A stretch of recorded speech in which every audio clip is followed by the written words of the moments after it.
자, 좌우에 계신 분 바라보면서 이렇게 인사 한번 할까요? 다시 새해 복 많이 받으세요. 음, 먹은 거 뺍시다. 그렇죠? 예. 자, 이렇게 얼굴이 좋아지셨어요. 앞에서 보니까 다 보이세요. 이제 막 얼굴이 좋아지셨어요. 네, 저도 좋아졌습니까? 예, 안 되는데. 음, 아, 제가 집에서 그 아이들에게 그 허드렛 일을 이렇게 시킬 때 먼저 하는 이야기가 꼭 한 가지가 있어요. 그냥 "이것 좀 해." 막 하기도 할 때도 있는데 항상 그 허드렛일을 시킬 때 먼저 이야기하는 것 중에 하나가 "아 우리 가족이잖아. 하민아 우린 가족이야." 가족이라는 걸 꼭 상기를 시켜요 먼저. "우리는 패밀리 멤버야. 너도 같이 해야 돼."라는 걸 계속 상기시키면서 일을 꼭 이렇게 시킵니다. 이렇게. 툭 하나 시키고 툭 하나 시키고. 근데 예전에는 잘했어요. 그런데 사춘기가 되니까 인제 안 해요. 근데 그 모습을 이렇게 보면서 가만히 생각을 해 보니까 '저도 그랬구나.'라는 생각이 들었어요. 이렇게 어렸을 때 어머니가 이렇게 명절 전후 되면 항상 장을 한참 보시잖아요. 그런데 음 장을 이렇게 보시고 가실 때 항상 이야기하세요. "전화하면 나와라." 장바구니 이제 들기 힘드니까. "나와라." 그러면 이제 그때부터 짜증이 막 나요. 왜 나오라고 적당히 사지. 미리 사서 좀 준비하든지 적당히 나눠서 하지 왜 나오라고 하실까라는 생각에 한참 투덜대다가 전화 주시면 이제 나가서 함께 그것을 들고 왔던 기억이 있습니다. 그런데 아 철이 들고 나서 이후에 드는 생각이 '그때가 참 좋았구나.' 전화해서 "나와라." 그러니까 가서 툴툴대면서도 나온다고 이쁘다고 저 줄 거 딱 하나 뭐 따 사 가지고 또 주시고 그랬던 그 기억들이 그게 사랑의 표현이고 가족의 어떤 그 나누는 이야기구나라는 그러한 마음이 들었어요. 여러분 명절에 가족들 만나니까 좋으셨습니까? 예. 뭐 그리운 식구들도 있었을 것이고 또 함께 뭐 오랜만에 툭탁거리는 식구도 있었을 것이고 명절에 만나니까 으르렁 으르렁 된 식구도 있었을 것이고 참 많았을 텐데요. 그럼에도 불구하고 가족이라는 게 참 좋아요. 왜냐하면 가족이라는 것이 공통된 기억과 공통된 어떤 경험을 가지고 있어서 크게 말하지 않아도 뭔가가 통하는 것들이 있기 때문에 그래요. 안 그러세요, 여러분? 뭐 이번 명절에 되게 뭐 힘든 일이 있으셨어요? 음. 예. 그 가족들이란 게 그런 겁니다. 그렇죠? 예. 그런데 그 가족들은 서로 그렇게 함께 나누기만 얼굴만 봐도 함께 통하는 것이 가족인데 오늘 성경은 우리에게 이것을 먼저 선언을 합니다. 예. 어떤 선언을 하냐면 우리가 하나님의 가족이다라는 것을 선언을 해요. 오늘 뭐 성경에 보면 다른 이야기, 우리가 하나님의 백성이다, 가족이다라는 얘기들이 정말 많은데 특별히 오늘 말씀, 우리가 너무나 잘 아는 말씀임에도 불구하고 이 말씀이 무엇을 이야기하냐면 우리가 가족이라는 이야기를 하고 있다라는 거예요. 우리 17절의 말씀 같이 한번 읽어보겠습니다. 17절. 그런즉 누구든지 그리스도 안에 있으면 새로운 피조물이라 이전 것은 지나갔으니 보라 새 것이 되었도다. 아멘. 그런즉 누구든지 그리스도 안에 있으면 새로운 피조물이라. 최근에 번역된 새 한글 성경을 보면 이렇게 되어 있어요. 누구라도 그리스도 안에 있으면 새로운 창조물입니다. 누구라도 그리스도 안에 있으면 새로 태어난 존재입니다라고 말을 하고 있더라는 거예요. 누구라도 그리스도 안에 있으면 함께 태어난 한 갓난 아이와 같은 새로운 피조물입니다라고 이야기를 하고 있다라는 거죠. 여러분 요즘에 아이 낳는 그 부모님들 자녀들 보면 뭐가 그거 있죠. 그 아기 막 태어나서 가는 곳이 어디죠? 산후조리원 동기들이 있어요. 예. 거기서부터가 시작이 돼요. 거기서부터가 인맥이 인제 이렇게 산후조리원에 딱 가서 비슷한 때 들어온 아이들을 몇 명을 이렇게 눕혀 놓고 사진도 찍고 그 엄마들끼리 교제도 하고 그 엄마들끼리 계속 갑니다. 이게 산후조리원 동기들이 이제 중요하다라고 인제 뭐 시작을 하는 거죠. 같이 태어나서 함께 뭔가를 나누는 굉장히 오래 간다라고 이야기를 해요. 심지어는 평생 갑니다. 그런 얘기까지 합니다. 성경은 우리에게 이야기합니다. 누구든지 그리스도 안에 있으면 우리가 그리스도로 말미암아 새로 태어난 함께 눕혀놓고 함께 태어난 존재다. 우리가 함께 한 가족이다라는 것을 오늘 말씀은 선포하고 있다라는 거예요. 구정을 통해 우리가 가족들을 만나고 왔고 함께 형제들을 만나고 왔는데 우리가 어떻게 하나님의 가족으로 함께 세워져 가는지를 함께 이야기를 나누어 보고자 합니다. 여러분 우리가 이제 주일날 그 얘기를 나눴어요. 새로 계획을 세우고 다시 또 함께 할 수 있으니 구정 있어서 참 좋아요. 그런데 여러분 구정 때 다시 세웠던 계획들이 다시 또 며칠 사이에 어그러졌어요. 왜? 이것이 그냥 단순하게 우리의 노력과 의지로 하려고 애를 쓰다 보니까 그것이 안 될 때가 있더라는 거예요. 그런데 심지어 우리의 영적인 노력, 우리의 신앙적인 노력까지도 우리는 어떻게 해요? 내 노력과 내가 애를 써서 그것을 하려고 하더라는 거예요. 그런데 오늘 말씀은 이렇습니다. 그런즉 누구든지 그리스도 안에 있으면 새로운 피조물이다. 우리가 하나님의 피조물이 되어서 하나님의 모습으로 우리의 모든 것들이 하나님의 체질에 맞게 바뀌었다라는 이야기예요. 그러니까 우리 육적인 것들은 우리의 노력과 우리의 애씀으로 할 수 있어요. 그런데 우리의 영적인 것들, 신앙적인 것들은 우리가 하는 것이 아니라 우리의 존재가 바뀌어서 하나님께서 그것들을 행하여 가시더라라는 이야기라는 거죠. 그런데도 우리는 계속 이야기합니다.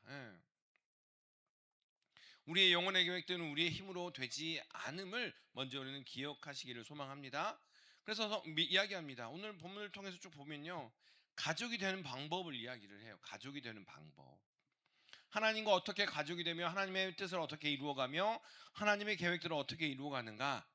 먼저 그 집안의 자녀로 태어나면 되는 거예요. 우리가 방금 계속 여러 번 읽었지만 그리스도 안에 있으면 그리스도로 안에서 태어나면 우리가 가족이 되더라는 이야기를 하고 있는 겁니다. 우리가 예수를 믿습니다라는 얘기는요, 그냥 우리가 우리의 어떤 뭔가 신념 체계를 그렇게 바꿔가는 것을 이야기하는데 그 예수를 믿습니다라고 고백하는 순간 하나님께서는 우리를 당신의 자녀로 삼는 거예요. 하나님께서는 우리를 당신의 가족으로 다시 낳는 그러한 의미들을 품고 있다는 것을 기억하시기 바랍니다. 이것은요 그냥 고쳐 쓰는 수준이 아니라는 거예요. 새로운 피조물이다라고 이야기를 해요. 완전히 다른 존재로 체질을 바꿨다라는 이야기예요. 그러니까 여러분 우리가 예수를 믿습니다라고 했는데 과거의 모습과 이후의 모습이 변화가 없더라. 달라진 게 없어요. 생각도 안 바뀌고요. 체질도 안 바뀌고요. 아무것도 안 바뀌었어요. 라고 한다면 다시 우리는 복음 앞에 다시 서야 되는 거예요. 분명히 이야기합니다. 그 집안의 자녀로 태어나면 가족이 된다라고 말씀드렸잖아요. 우리가 그리스도 안에서 그리스도의 DNA로 태어나는 거예요. 영적 DNA로 완전히 그것을 바꿔 가더라라는 이야기지요. 근데 우리는 그것을 계속 뭘로 확인을 해요? 감정으로 확인해요. 여러분 그 드라마나 이런 거 보면 친자 확인하잖아요. 99% 동일합니다. 그러면은 이 말이 무슨 말이에요? 가족 관계란 얘기잖아요. 부모 자녀 관계고. 근데 그것이 내가 기분이 안 좋으니까 이거 인정 안 해. 이 말 맞아요? 틀려요? 틀려요. 성경은 명확하게 이야기하고 있는 거예요. 예수 그리스도 안에 있으면 예수 그리스도로 태어나면 충분하다.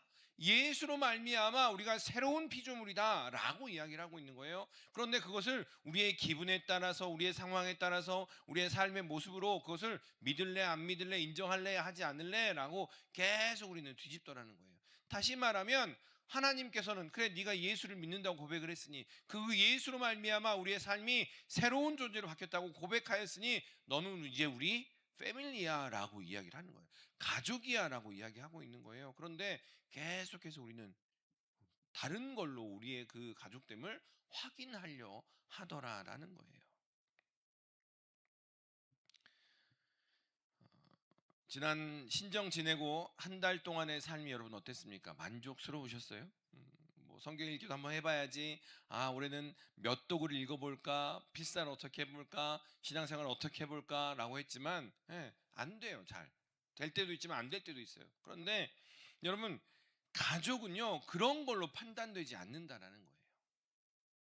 예. 가족은 그걸로 결정지어지지 않는다라는 겁니다. 여러분 기억했으면 좋겠습니다. 우리가 예수 안에 있으면 우리는 한 가족이라는 거예요. 우리끼리 가족 그것도 중요해요. 그런데 가장 먼저는 누구와 누구 가족이에요? 하나님과 우리가 가족이라는 거예요. 예수님과 우리가 가족이라는 거예요. 그것이 여러분 안에 확고하게 자리 잡혀 있어야 됨을 기억하시기를 소망합니다. 그런데 그것을 우리는 계속 우리의 감정으로 우리의 모습으로 뭔가 나타나는 어떤 자발적인 어떤 걸로 내가 이렇게 자발적으로 뭔가를 하면 내가 가족인 걸 거야 라고 생각을 해요. 여러분 거듭 말씀드립니다. 친자 확인 99.9%는요 그걸 봤다고 해서 우리의 감정은 안 바뀌어요. 우리의 감정이 뒤집어진다 하여도 그것이 증거가 되어서 우리가 가족이 되는 것처럼 하나님께서 먼저 우리로 하여금 너는 내 가족이야 라고 도장 찍고 선언하고 계심을 기억하시기를 바랍니다. 그래서 여러분 계속 성경은 이야기하는 거예요. 오늘 말씀 18, 17절의 말씀 뒤에 보면요 뭐라고 얘기합니까? 보라 새 것이 되었도다. 보라 새 것이 되었도다 라고 먼저 선언하고 나가는 거예요. 우리 17절 말씀 다시 한번 같이 한번 읽습니다. 시작. 그런즉 누구든지 그리스도 안에 있으면 새로운 피조물이라 이전 것은 지나갔으니 보라 새 것이 되었도다. 아멘. 성경은 분명히 선포합니다. 이전 것은 지나갔으니 보라 새 것이야. 근데 우리는 계속해서 이전 것을 붙들고 있어요. 그냥 남아있을 거라고 여기면서 그렇게 우리가 그러한 존재라고 우리 입장에서 생각을 한다는 거예요. 그런데 하나님 보시기에는 이전 것은 지나갔대요. 가족이니까 함께 이전 것은 다 지나가고 새로운 피조물로 새로운 DNA로 새로운 존재로 여러분을 품고 계신다라는 것을 기억하시기를 소망합니다. 그런데 이렇게 새롭게 태어나는 가족이 있잖아요. 태어나는 가족이 있는데 또 가족이 되는 또 다른 방법이 하나가 있어요. 혼인이라는 그 과정, 그 법으로 서로 연결될 때 가족이 되는 거예요. 제가 되게 전형적인 그 혈연 중심의 동양 사람이구나라고 느꼈던 경험이 한 번 있어요. 처음 유학을 가서 기숙사 그 가족 기숙사에 이렇게 지내는데 뭐 기숙사 처음 들어갔으니까 신기하잖아요. 그래서 이리저리 둘러보고 막 있는데 그 머리가 전형적인 그 연필 꼽으면 나오지 않는 빠글빠글한 그 머리 있잖아요. 흑인 머리. 정말 까만 흑인 요만한 꼬마 둘이가 여자아이가 너무 귀여운 애들이었어요. 그래서 인사하고 막 이러는데 아빠하고 막 달려가는 거예요. 그래서 가나보다 그럼 또 가족이 있나보다. 그럼 나도 인사해야지. 딱 고개를 돌렸는데 되게 놀랐어요. 백인이었어요. 아빠가 백인, 정말 하얀 백인, 엄마도 하얀 백인. 애들만 둘이 까만 흑인. 그렇죠. 저희 멘붕이 왔어요. 처음에는 이게 뭐지? 처음 여러분 익숙하실 수도 있는데 전 처음 경험했잖아요. 그때 너무 놀란 거예요. 이게 아빠라고? 이게 어떻게 되는 거지? 네. 우리는 혈연 중심이잖아요. 그런데 거기서는요 입양을 한 거죠. 그렇죠? 네. 법적으로 법이라는 그 테두리 안에서 입양하여서 함께 가족으로 만들어져 가더라는 거죠. 우리는 단지 혈통으로만 가족을 생각할 수 있어요. 그런데 오늘 이야기는 무슨 얘기냐면요. 언약 위에서 세워진 가족이 있더라라는 거예요. 그리스도 안에 있으면 새로운 피조물이라. 그리스도라는 언약 안에서 우리가 하나님의 자녀요, 하나님의 백성으로서 그렇게 나아가는 하나님의 자녀다라는 거예요. 태어나서 하나님의 가족이 될 수 있습니다. 그리고 예수 그리스도라는 언약으로 이 말입니다. 언약으로 말미암아 우리가 그리스도의 가족이 되어서 우리는 새로운 피조물이로 새로 이전 것은 지나갔으니 보라 새 것이 되었도다라는 그 약속이 우리에게 이미 주어졌음을 믿으시기를 소망합니다.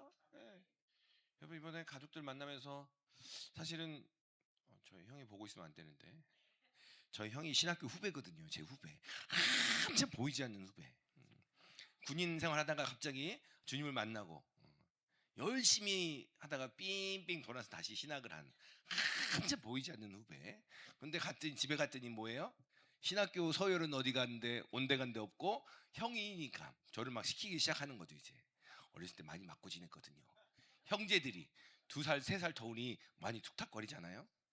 그 모습이 또 나오더라고요. 그래서 막 하고 이렇게 형하고 툭탁거리긴 했는데, 가족들이 그런 거 아니겠습니까? 그렇죠. 가족들은 뭘 해도 함께 할 수 있는, 뭘 해도 용납되어지는 존재가 바로 그러한 가족입니다.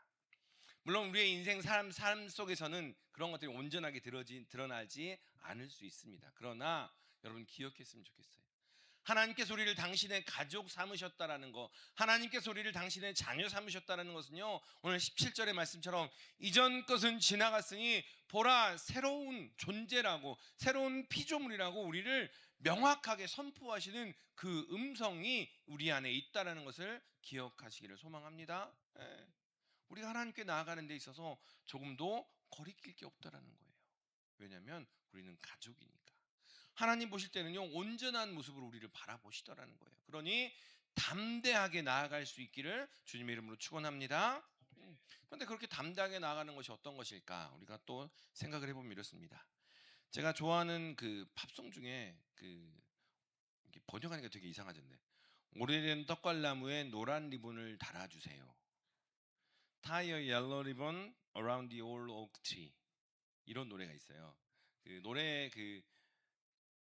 제가 음원을 준비할 걸 그랬나 봐요. 여러분 표정들이 아마 들으시면 이런 노래예요. 예, 그런 노래인데, 그 가사의 내용이, 저는 누가 이렇게 그냥 맨날 가사만 부르다가 누가 설명을 해줬는데 가사 내용이 너무 좋더라고요. 저한테 되게 좋았어요. 그 가사 내용이 이런 겁니다. 무슨 일이 있었는지 3년 동안 감옥 생활을 해요. 감옥 생활을 하고 이제 3년이 다 지나갈 때쯤 이 감옥에 있던 사람이 편지를 쓰는 거예요. 연인에게 쓰는 건지 부모님에게 쓰는 건지 모르겠지만 씁니다. 뭐라고 쓰냐면, 내가 이제 복역을 마치고 돌아갈 텐데 혹시나 나를 잊지 않았다면, 혹시나 나를 여전히 사랑한다면, 혹시나 나를 받아줄 용의가 있다면, 다시 나를 맞이해줄 용의가 있다면 그 마을 입구에 있는 오래된 떡갈나무에 노란 리본 하나를 달아주세요. 그 노란 리본을 달아주면 내가 버스를 타고 이렇게 갈 때 그 노란 리본을 보이면 내가 내릴 거고, 아니면 그냥 나를 잊었구나, 나를 받아들여주고 싶지 않구나, 그냥 지나갈게요. 이렇게 편지를 써요. 그래서 3년 기간을 다 마치고 이제 이 사람이 버스를 타고 이렇게 갑니다. 너무 조마조마한 마음에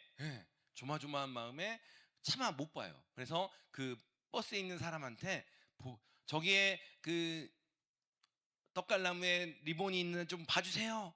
근데 그 사람들이, 버스 안에 있는 모든 사람들이 갑자기 환호성을 막 치는 거예요.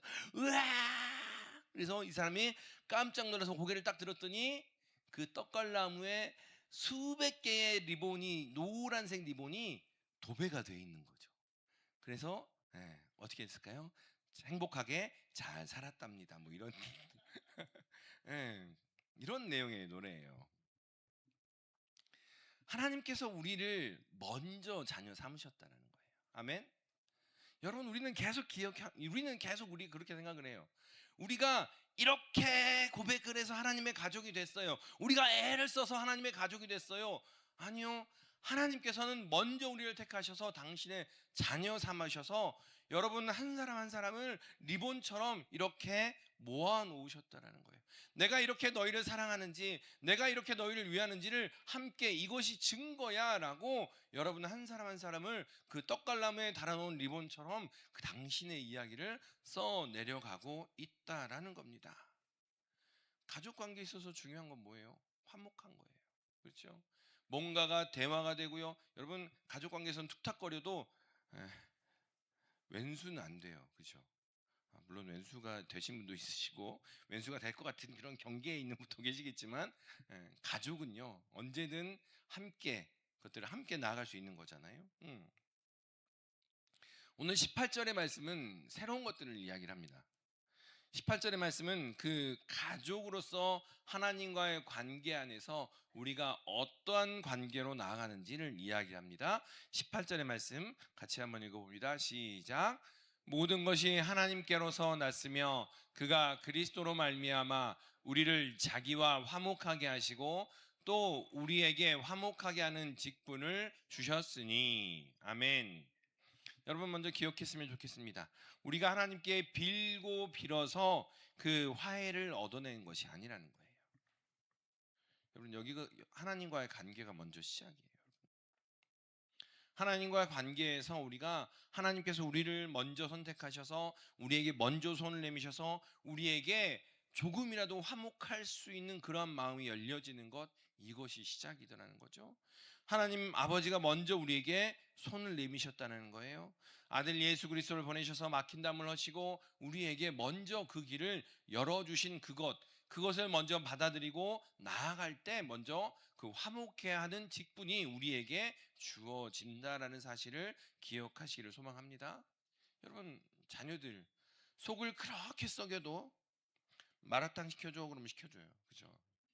속을 그렇게 썩여도 치킨 먹고 싶어 그러면 시켜주는 게 부모의 마음이고, 그렇죠? 사고를 그렇게 쳐도 또 해도 또 용납하고 또 받아들여주는 것이 부모님들의 마음인 것 같아요. 하나님께서는 이미 우리가 가는 길 앞에 노란 리본을 도배해 놓으셨습니다. 나는 여전히 기다리고 있고, 나는 여전히 너를 용납할 준비하고 있고, 나는 여전히 너의 가족이야 라고 우리를 위해서 많은 사인과 많은 증거들을 펼쳐 놓으시고 우리를 기다리고 계신다는 것을 기억하시기를 소망합니다. 오기만 하면 돼. 오기만 하면 너의 그 모든 것들을 받아줄 거야 라고 우리에게 말씀하시는 겁니다. 한참 후에 철이 들고 나서 다시 어머니가 전화하셔서 야 장바구니 무거우니까 들고 들으러 나와 그러면 좋겠다는 생각이 막 드는 거예요. 그 쫄래쫄래 가서 장바구니 같이 들고 도란도란 어머니랑 이야기하는 그러한 모습이 있으면 좋겠다는 생각이 되게 들더라고요. 하나님과의 관계가 그런 관계는 안 될까? 뭔가 무섭고 안 하면 혼날 것 같고 그렇게 해야만 복 받을 것 같은 그러한 관계가 아니가요. 우리 엄마, 우리 아빠처럼 든든하기도 하고 내 모든 것들을 털어놓을 수 있는, 그리고 그분과 함께 이야기하면 언제든 마음이 편안해지는 그러한 모습으로 하나님께서 우리를 붙드신다는 거예요. 그것을 뭐라고 이야기합니까? 여러분 우리의 마음이 평안하니 화목하게 하는 직책을 우리에게 주셨다라고 이야기하잖아요. 주님께서 먼저 우리의 일을 품어주셨으니 그 모습으로 하나님께서 우리에게 화목하게 하는 직책을 주시고, 오늘 19절의 말씀은 또 무엇이라고 이야기하면 화목하게 하는 말씀을 우리에게 부탁하셨다라고 이야기해요. 19절의 말씀 같이 한번 읽어볼까요? 19절입니다. 19절.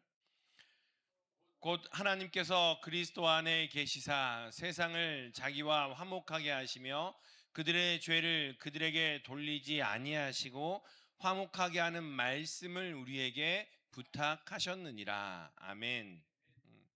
여러분 기억하셨으면 좋겠어요.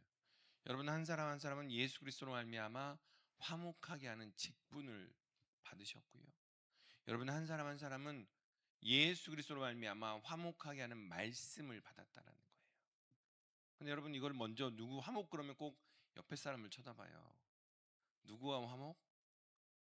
하나님과 화목? 하나님과 화목한다는 얘기는 무슨 얘기예요? 나 자신과의 화목이에요. 우리는 자신을 용서하지 않아요. 자신을 쉽게 품어주지 않더라라는 거예요. 근데 여러분 기억했으면 합니다.